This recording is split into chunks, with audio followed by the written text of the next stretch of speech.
যে a two the power 0 সমান কত?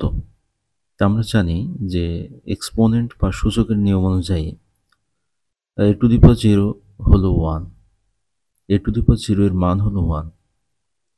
মূলত শূন্য বাদে পৃথিবীর যে কোনো সংখ্যা বা যে কোনো কিছুর পাওয়ার যদি 0 হয় তাহলে তার মান 1 হয়। আমি আবার বলছি, শূন্য বাদে পৃথিবীর যে কোনো সংখ্যা বা যে কোনো চলক সূচকের পাওয়ার যদি 0 হয় তার মান 1 হবে। হ্যাঁ, সেই হিসাবে বলতে পারি 1 এর উপর যদি 0 হয়, হ্যাঁ, 1 এর উপর যদি 0 হয় তার মানও কিন্তু 1। তারপর 2 এর পাওয়ার যদি 0 হয়, 2 টু দি পাওয়ার 0 তার মানও কিন্তু 1 হয়। হ্যাঁ, এভাবে আমি যদি x এর উপরে 0 লিখি তাহলে তার মানও কিন্তু 1 হবে। তারপরে 1 টু দি 1.5 এর উপর যদি 0 লিখি তার মানও 1 হবে।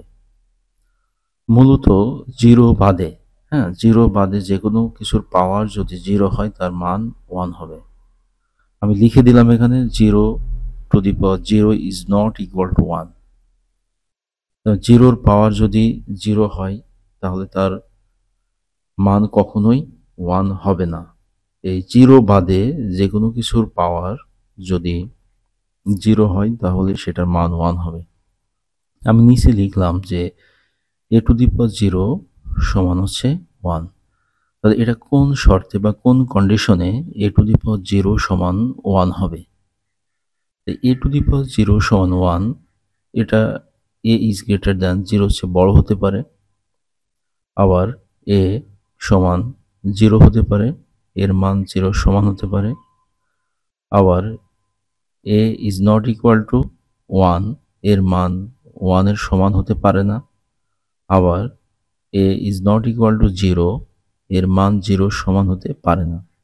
তো বিভিন্ন ধরনের কন্ডিশন পরীক্ষায় থাকতে পারে, তবে আমরা এখানে যে বিষয়টি লক্ষ্য করব সেটি হলো এর মান যেন কখনোই 0 না হয়, কারণ 0 এর পাওয়ার যখন 0 হবে তখন সেটা কখনোই আমরা 1 লিখতে পারবো না।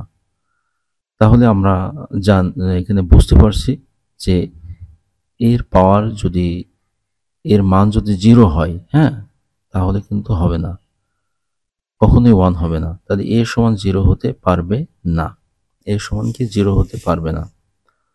তাহলে a সমান যদি 0 হয় তাহলে কিন্তু কখনোই a টু দি পাওয়ার 0 সমান 1 হবে না। তাহলে আমাদের যে রেজাল্ট সেটা হচ্ছে a is not equal to 0। তাহলে a is not equal to 0 এই কন্ডিশনের কারণে a টু দি পাওয়ার 0 হবে সমান 1 হবে না। এখানে যেটা আছে 5x টু দি পাওয়ার 0, তারপরে 5x এর উপর 0। তো এখন এটা আমরা যদি ক্যালকুলেট করি যে 5x টু দি পাওয়ার 0 মানে 5 এর উপরও 0, x to the power x এর উপরও 0 আছে, আর এখানে ইন্টু যে 5 এর উপর 0 নাই কিন্তু শুধু x এর উপরে এখানে 0 আছে। তাই কোনো কিছুর উপরে 0 থাকা মানে 1, তাহলে 5 এর উপর 0 মানে 1, আবার x এর উপরে 0 মানে 1। তো এখন যে এখানে যে আছে 5 ইন্টু 5 লিখলাম ইন্টু x এর উপরে 0, x টু দি পাওয়ার 0 মানেও কিন্তু 1। তাহলে আমরা যেটা মাল্টিপ্লাই করি তাহলে আমরা যে মানটা পাচ্ছি সেটা হলো 5। এখন এই যে 5 এখানে পেলাম আমরা, এটা আমরা আরো ডিটেইলস না লিখে এভাবে লিখতে পারি যে কোনো কিছুর উপর যদি 0 হয়, যেমন 100x টু দি পাওয়ার 0 তার মানে কিন্তু 1। হ্যাঁ, 100x টু দি পাওয়ার 0 মানে 1। তাহলে আমি এখানে লিখতে পারি 5x টু দি পাওয়ার 0 মানে 1 into 5 into x to the power 0। Okay, তাহলে এখন এই যে আমাদের 1 ইন্টু 5 মানে কত? 5, আর x টু দি পাওয়ার 0 মানে 1, তাহলে 5 ইন্টু 1 সমান 5। তাহলে আমরা এখানে যে জিনিসটা বুঝতে পারলাম সেটা হলো যে কোনো কিছুর উপর যদি 0 থাকে তাহলে তার মান কিন্তু 1। আমি আরেকটা লিখছি 7 square into 7 two the power 0। 7 square মানে 49, আর 7 টু দি পাওয়ার 0 মানে 1। হ্যাঁ, কোনো কিছুর উপর 0 থাকা মানে 1। তাই 49 ইন্টু 1 সমান 49। আমি আবার বলছি যে শূন্য বাদে যে কোনো সংখ্যা, চলক, সূচক কোনো কিছুর উপর যদি 0 থাকে তাহলে তার মান 1 হয়। হ্যাঁ, তার মান কত হয়? 1 হয়, শূন্য বাদ। যেমন 2 টু দি পাওয়ার 0 সমান 1, এটা আমি লিখতে পারি। হ্যাঁ, -2 টু দি পাওয়ার 0 তার মানেও কিন্তু 1। হ্যাঁ, তারপরে আমি লিখলাম যে 1/3, এটা ভগ্নাংশ, লিখলাম ফ্র্যাকশন, এর উপর 0 মানেও কিন্তু 1। ওকে, তারপরে x to the power x plus 1/x, এর উপর যদি x প্লাস 1 বা x টু দি পাওয়ার 0, এর মানেই কিন্তু 1। ওকে, তারপর আছে হচ্ছে আমার 3 প্লাস 1/2, 3 প্লাস 1/2 বা 0 সমান, এটার মানে কিন্তু 1। Minus x two the power 0 সমান কিন্তু 1, minus x two the power 0 সমান কিন্তু 1। এই হচ্ছে বিষয়গুলো। তো এখন আমরা যে কাজটি করব সেটি হলো যে আমি একটা অঙ্ক এখানে লিখে দিয়েছি, 2 টু দি পাওয়ার 0 সমান 1। এটা কিভাবে 2 টু দি পাওয়ার 0 সমান 1 বা কোনো কিছুর উপর পাওয়ার 0 সমান 1 এটা কেন হয়, এটা আমরা এখন একটু দেখব। এখানে আমরা লিখছি এখানে যে 2 টু দি পাওয়ার 0, এটাকে আমরা কি লিখতে পারি? আমি লিখলাম যে 2 to the power a minus a। হ্যাঁ, 2 to the power a minus a, 2 to the power 0 সমান কিন্তু এটা লেখা যায়, কারণ a মাইনাস a এটা যদি কাটাকাটি হয়ে যায়, হ্যাঁ, 0 হয়, কিন্তু a আর a কেটে গেলে 0 হয়, মানের কোনো পরিবর্তন হয় না। এখানে আমি অন্য কিছু লিখতে পারতাম। এখন এই যে 2 to the power a minus a আছে, এটা আমি আলাদা করব। 2 to the power a into 2 to the power minus a, 2 inverse a, এটা আলাদা করলাম। 2 to the power a into 2 inverse a মানে 1/2 to the power a, 1/2 to the power a, এটা আমরা জানি সূচকের সূত্র অনুযায়ী। তাহলে এটাকে আমরা যদি সাজায় লিখি, 2 to the power a into 1/2 to the power a কে আমরা এভাবে লিখতে পারি, 2 to the power a by 2 to the power a। এটা যদি আমরা কাটাকাটি করি, কাটাকাটি করলে কত হয়? 1 হয়। হ্যাঁ, কাটাকাটি করলে 1 হবে। তো এই যে 2 টু দি পাওয়ার 0 সমান 1, আমরা কিন্তু এটা এভাবে পাই। তো এভাবে পৃথিবীর যত সংখ্যা আছে, যত চলক আছে বা যাই থাকুক না কেন, আমরা যদি তার পাওয়ারকে 0-তে নিয়ে যাই তাহলে কিন্তু রেজাল্টটা 1 হয়। তাহলে আমরা এখানে আমি লিখে দিলাম যে যে কোনো কিছুর উপর, হ্যাঁ, যে কোনো কিছুর পাওয়ার শূন্য, যে কোনো কিছু পাওয়ার শূন্য হয়, যদি যে কোনো কিছুর পাওয়ার শূন্য হয় তাহলে, হ্যাঁ, যদি যে কোনো কিছুর পাওয়ার শূন্য হয় তাহলে তার মান 1 হবে। হ্যাঁ, শুধুমাত্র শূন্যবাদে। হ্যাঁ, তাহলে তার মান 1 প্রমাণ করা যাবে, এটা লিখে দিলাম আমি। যে কোনো কিছুর পাওয়ার শূন্য হয় তাহলে মান 1 প্রমাণ করা যায়। এখানে একটা অঙ্ক আমি লিখে দিচ্ছি, 2 টু দি পাওয়ার 6, তার উপর আবার একটা পাওয়ার আছে 2/3। এখানে দুইটা পাওয়ার, 6 আর 2/3। আমরা জানি একটা পাওয়ারের সাথে আর একটা পাওয়ার কিন্তু গুণ হয়, পাওয়ারে কি হয়? গুণ হয়। এখানে 2 এর পাওয়ার 6, আবার ব্র্যাকেটের বাইরে 2/3 আছে।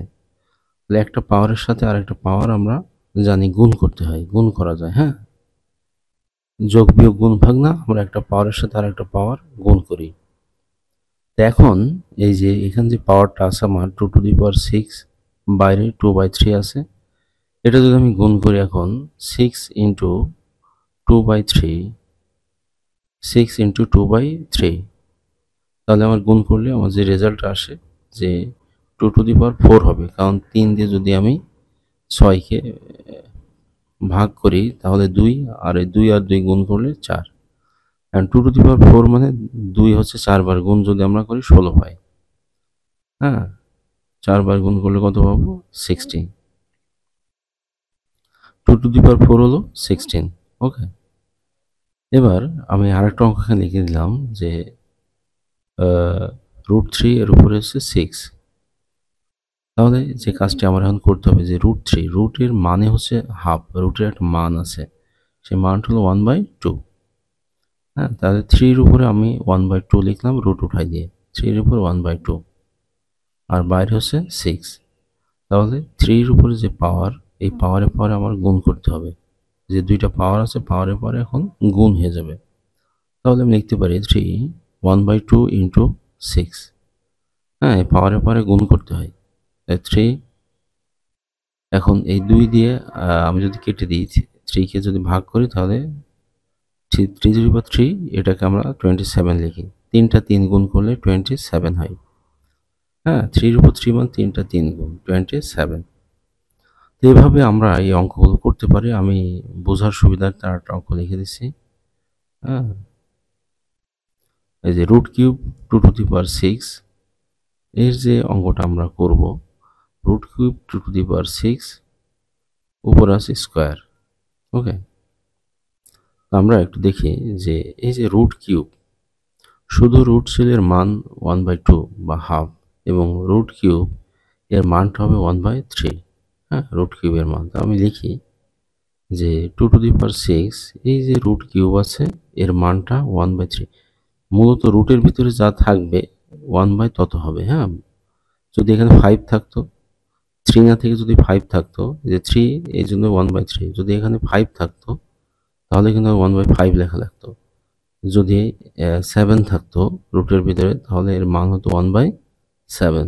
ওকে, যাই থাকুক না কেন তাহলে তার মান হবে হচ্ছে 1 তত। তাই 2 এখানে যেহেতু √3 আছে তাহলে আমি লিখবো 1/3। হ্যাঁ, আর বাইরে কিন্তু 2 আছে, এই 2টা আমি এই সেকেন্ড ব্র্যাকেট ক্লোজ করে দিয়ে 2টা বাইরে লিখব।